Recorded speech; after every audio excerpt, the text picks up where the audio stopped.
We are God's children, and God does not hate us. Rather, He loves us.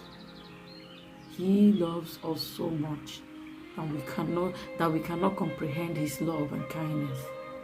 So most times people see all those things happening around them. They feel that God has cursed them. God hates them. God doesn't love them. God did this. God did. No.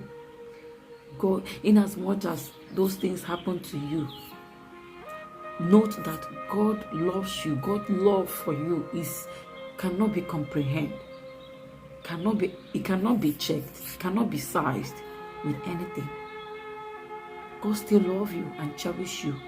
He appreciates you being on this planet to fulfill your own part, to do your own part, to do the things He called you to do, to achieve.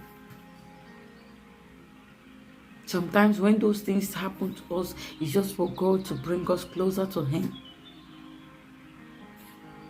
So those things are happening for God to bring you closer to Him. It's just God asking you, are you listening to me? Are you hearing me?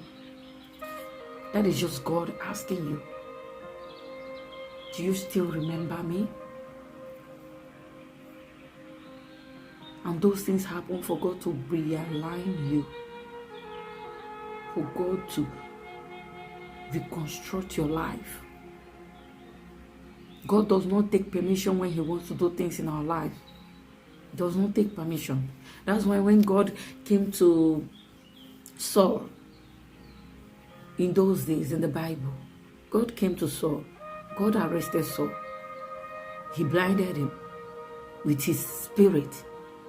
He asked him, why do thou persecute me? And Paul asked, who are you?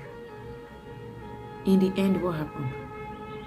Paul came back and followed his life path. So sometimes these things happen to us for us to remember who we are. Sometimes these things happen to us for us to remember that God still exists.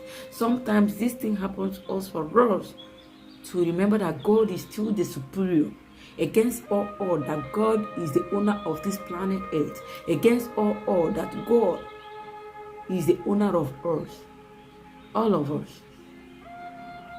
No matter the power, no matter the wealth, He owns us all.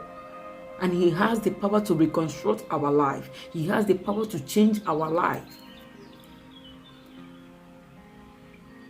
The wealth you see today might go tomorrow. You never can tell. God is the owner of life. He's the owner of the planet Earth. So whatever He says come to pass.